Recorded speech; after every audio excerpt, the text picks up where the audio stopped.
শত শত বছর ধরে সম্পত্তি ব্যবহার করা হচ্ছে, সেই সম্পত্তির কোনো কাগজপত্র নেই। সেটা কি গ্রাহ্য হবে কি হবে না? অত্যন্ত গুরুত্বপূর্ণ প্রশ্ন।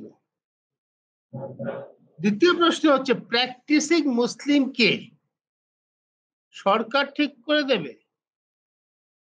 যে দেশের সংবিধান তার প্রিয়াম্বলে সেকুলারিজম শব্দটা ব্যবহার করছে, সেকুলার কথাটা ব্যবহার করেছে, সেই রাষ্ট্র ঠিক করে দেবে কে? Practising Muslim? Practising Muslim, practising Hindu, practising Hindu, practising খ্রিস্টান কিসে হয়? সারফরাজ বলছেন যে ৫ ওয়াক্ত যে নামাজ পড়েন তিনি কি প্র্যাকটিসিং মুসলিম?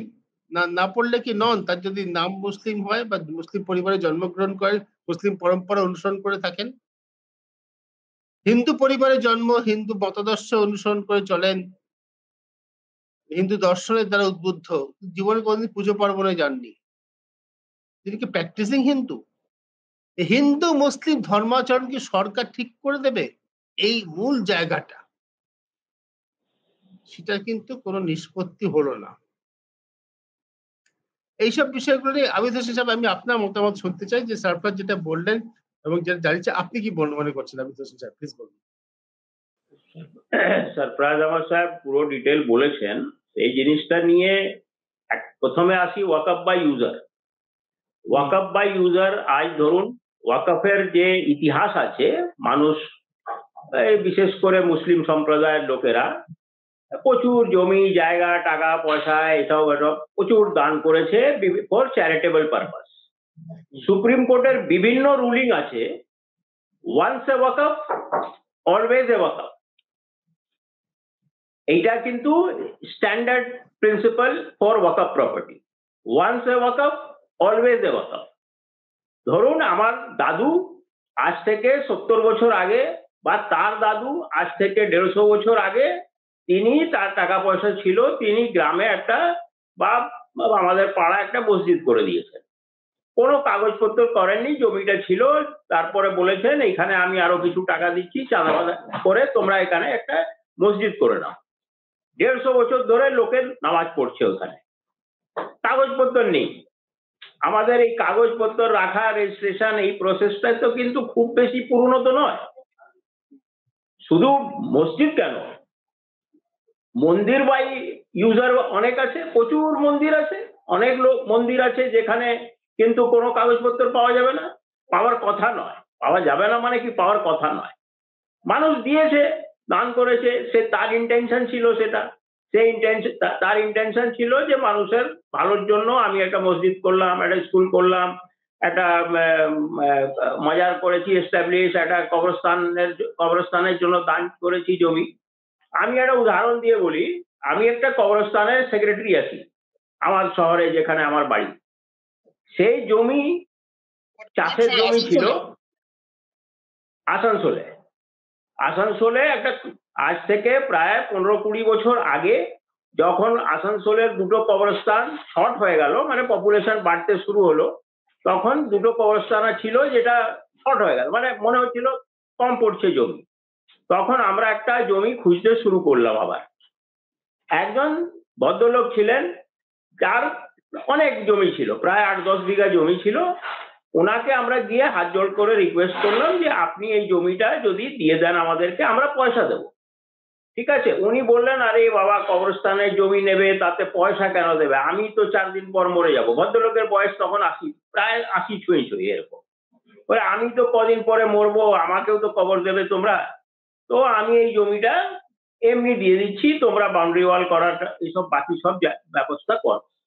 এবং উনি জমি দিয়ে দিলেন, এমনি একটা কাগজে লিখে দিলেন যে হ্যাঁ আমি এই জমি দিয়ে দিলাম কবরস্থানের ব্যবহারের জন্য, জনগণের ব্যবহারের জন্য, যারা মুসলমানরা মরবে তাদেরকে কবর দেওয়া যাবে।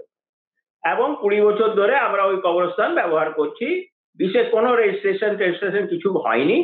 এবং গভর্নমেন্টের ওই কবরস্থান বাউন্ডারি ওয়াল, গ্রেভইয়ার্ড বাউন্ডারি ওয়াল করার জন্য যে স্কিম আছে, সেই স্কিম থেকে আমরা বাউন্ডারি ওয়ালও করে নিয়েছি, ইভেন রেকর্ডিংও করে নিয়েছি। রেকর্ডিং এ লেখাই আছে কবরস্থান ব্যবহার জন্য। এটাকে ওয়াকফ বাই ইউজার বলছি। তো ওয়াকআপ বাই ইউজার, এটা তো আমি 20 বছর আগেকার কথা বললাম। এমনও তো প্রপার্টি আছে 300 বছর, ওই যে সরফরাজ সাহেব বললেন ওনার গ্রামে মসজিদ আছে 300 350 বছরের মসজিদ, লোকে নামাজ পড়ছে, কোথায় কাগজ পাবেন? তো আমার যেটা বিশ্বাস, খুব অপটিমিস্ট আমি, যে সুপ্রিম কোর্টের কাছে এই যে ডিফেক্টস গুলো 3টে স্টে দিয়েছে ঠিকই, এই যে আরো যে ডিফেক্টস গুলো থেকে গেল আইনে, সেটা পুরো আইনটা যদি স্টে হতো তাহলে ভালো হতো। এটার প্রয়োজন ছিল না। 1995 সালের আইন যথেষ্ট আছে। 2013 সালে একটা অ্যামেন্ডমেন্ট এনেছিল আগের সরকার, ওটা যথেষ্ট ছিল এবং মুসলিম রিলিজিয়াস ব্যাপারগুলো ঠিকই মেনটেন হচ্ছিল। তারপর যেটা আরো উনি একটা যেটা বললেন, এই যে মুসলিম প্র্যাকটিসিং মুসলিম, এটা তো মারাত্মক ব্যাপার, যে হু ইজ এ প্র্যাকটিসিং মুসলিম এই ডিফাইন স্টেট করে দেবে এবার। এবার ধরুন উত্তরপ্রদেশের ক্যাবিনেট, উত্তরপ্রদেশের বিধানসভা বা উত্তরপ্রদেশের ক্যাবিনেট বসে ঠিক করলো যে দাড়িটার সাইজ 6 ইঞ্চি হলে মুসলমান হবে, আর পশ্চিমবাংলার ক্যাবিনেট বসে ডিসাইড করলো যে দাড়িটার সাইজ 3 ইঞ্চি হলেও হবে, প্র্যাকটিসিং মুসলিম হবে। ও 5 বেলা না হয়ে 3 বেলা নামাজ পড়লেও প্র্যাকটিসিং ধরা হবে, আর এ না পড়লেও প্র্যাকটিসিং ধরা হবে। এ তো মারাত্মক ব্যাপার।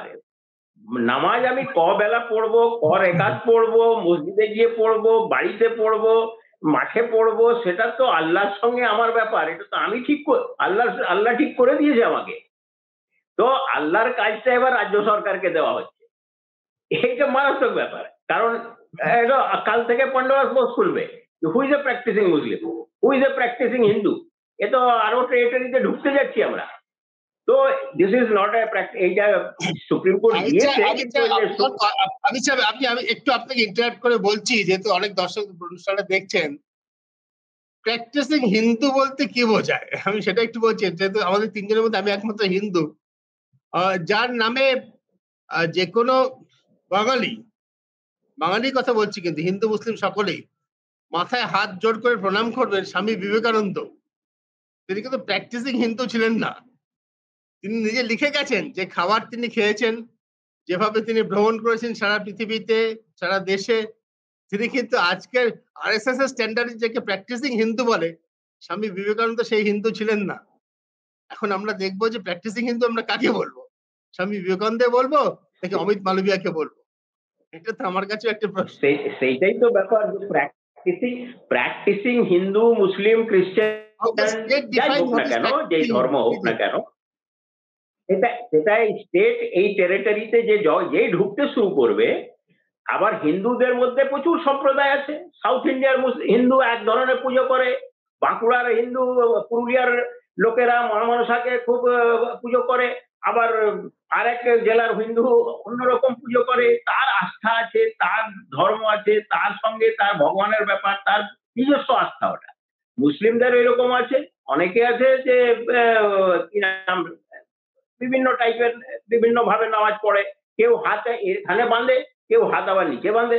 তো এই প্র্যাকটিস মুসলিম যদি গভর্নমেন্ট ডিফাইন করতে শুরু করে দেয় যে who is a practising Muslim and who is not a practising Muslim, Supreme Court এই টেরিটরিটা ওপেন ছেড়ে দিয়ে, মানে মনে হচ্ছে যে একটা কন্ট্রোভার্সি আরাইজ করার জায়গা ছেড়ে দিয়েছে। এইটা নেক্সট হিয়ারিং গুলো যখন হবে, ফাইনাল রায়ের সময় এইগুলো পয়েন্ট আউট করা হবে। আমি শিওর এগুলো পয়েন্ট আউট করা হবে যে who is a practising Muslim state government কিভাবে ডিফাইন করবে। স্টেট গভর্নমেন্ট, এটা তো জমির আইন নয় যে স্টেট গভর্নমেন্ট একটা রুল তৈরি করে দেবে যে নামাজ পড়লে মুসলমান হবে আর নামাজ না পড়লে মুসলমান হবে না। তাহলে তো আবার বিখ্যাত কবি জাভেদ আখতার সাহেবকে কি বলা হবে তখন? হিন্দুরা গালাগাল করছে তিনি মুসলমান, আর মুসলমানরা গালাগাল করছে উনি প্র্যাকটিসিং মুসলিম নন। তো উনি বেচারা কোথায় যাবেন? তো এই জিনিসে টেরিটরিতে ঢোকার উচিত নয়, সরকারের একদমই উচিত নয়। আর একটা জিনিস যেটা মানে খুব অন্য টেরিটরিতে ঢুকে গেছে, এই আইনটা ঢুকে গেছে, সেটা হচ্ছে right to freedom of religion. আমি কিভাবে নামাজ পড়বো, কি করব, কোথায় গিয়ে নামাজ পড়বো, মসজিদে যাব, কি করব, right to freedom of religion আর্টিকেলে তো, মানে কনস্টিটিউশনে তো আমাকে right to practise my religion বলে দেওয়া আছে। ওই টেরিটরিতে একটা আইন ঢুকছে কেন? আর ওয়াকআপ বাই ইউজার যেটা বলেছেন, এটা খুব পান্ডোরাস বক্স। রেজিস্ট্রেশন করতেই হবে 300 বছর, 500 বছর, 1000 বছর রেজিস্ট্রেশন কাগজ কোথায় পাবে লোকে? তো এইটা ঠিক নয়, যদিও প্রসপেক্টিভ ইফেক্ট বলেছে, কিন্তু এটা ওয়াকআপ বাই ইউজার সুপ্রিম কোর্ট নিজের রুলিংটাকেই কালকে ইয়ে করেছে, মানে কন্ট্রাডিক্ট করতে গেছে। যে কারণ সুপ্রিম কোর্টের বিভিন্ন রুলিং আছে ইন ভেরিয়াস কেসেস, যে ওয়ান্স ওয়াকআপ অলওয়েজ আ ওয়াকআপ যদি একবার ডিক্লেয়ার্ড হয়ে গেছে যে এটা ওয়াকআপ, তাহলে ওটা ওয়াকআপ থাকবে, রেজিস্ট্রেশন হোক না হোক। এটা প্রচুর লোক এমনি মুখে মুখে ওয়াকআপ করে দিয়ে গেছে। আমার দাদু নিজেই করে দিয়ে গেছেন, আমার দাদুরই দুটো বাড়ি ওয়াকআপ করা আছে, এবং ওই টাকা পয়সা মসজিদের কাজে লাগে বা সমাজের কাজে লাগে। তো কালকে তো কোনো রেজিস্ট্রেশন, কোনো কাগজ টাগজ খুঁজে পাইনি। তো ওয়াকআপ আছে, আমরা তো ছোটবেলা থেকে দেখছি ওয়াকআপ হচ্ছে। এইটা একটা উদাহরণ দিয়ে আমি বলি, তাহলে বুঝতে পারবেন যে একটা কেস আমি ডিল করেছিলাম হুগলির চুচুড়াতে। তো একটা মসজিদ আছে, পাশে একটা বড় রকম একটা দুর্গাপুজো হয়। তো সেই দুর্গাপুজোর 50 বছর ছিল, গোল্ডেন জুবলি সেলিব্রেট করবে। তো মসজিদের জমিতে তারা একটু প্রোগ্রাম করবে। এবার মসজিদে যা হয়, মসজিদের লোকজন উঠে পড়ে লাগলো যে না করতে দেবো না, ওরা বলছে না করবো, আপনার ডিসপিউট চলছে, এইসব চলতে শুরু লাগলো। তখন কেস মানে ম্যাটারটা কোর্টে গেল, যে ওটা ওয়াকআপ বলছে, জমিটা ওয়াকআপ সম্পত্তি, কিন্তু ভেকেন্ট পড়ে আছে। তো ওয়াকআপ সম্পত্তি কি করে হলো, কাগজ কোথায় ওয়াকআপের দেখাও। তো এই মামলাটা হাইকোর্ট অব্দি গেছিল। আমি ল অ্যান্ড অর্ডার অ্যাঙ্গেল থেকে বলছি, ল অ্যান্ড অর্ডার অ্যাঙ্গেল থেকে যখন দুই পার্টিকে নিয়ে বসা হলো, তখন তো এই কন্ট্রোভার্সি অ্যারাইজ হয়নি, এটা আমি 2013 সালের কথা বলছি। তখন সেটেল হলো যে বয়স্ক লোকেরা যারা ছিলেন, দুই সাইডের বয়স্ক লোক, যারা ছোটবেলা থেকে ওইখানে থাকতেন, দেখেছেন, তারা বলছে না না না, ওটা মসজিদেরই জমি আছে, অমুক চাচা ছিল, তিনি বলে দিয়ে গেছিলেন যে হ্যাঁ ওটা মসজিদের কাজে লাগবে, কিন্তু আমরা ওই 1 বছর পুজো করার জন্য ওই পারমিশনটা চাইছি। তারপর ওইটা দেওয়া হলো, আবার সেটেল হলো ম্যাটারটা। তো এই যে ডিসপিউট আজকের ডেটে হলে কি জানি কি হতো জানি না, যে ওটা আদৌ ওয়াকআপ কি ওয়াকআপ না।